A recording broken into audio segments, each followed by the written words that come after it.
Сега ще разгледаме мястото за забавление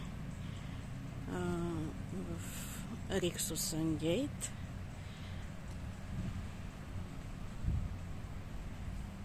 Тук има волейболно игрище, 2 и аквапарк.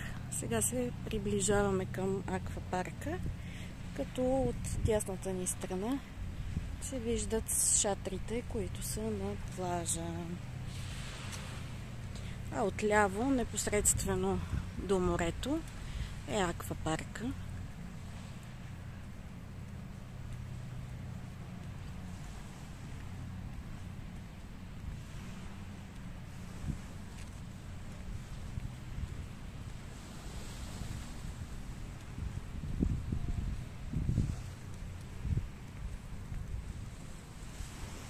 Тук е място, където може да се вземат кърпите за плажа.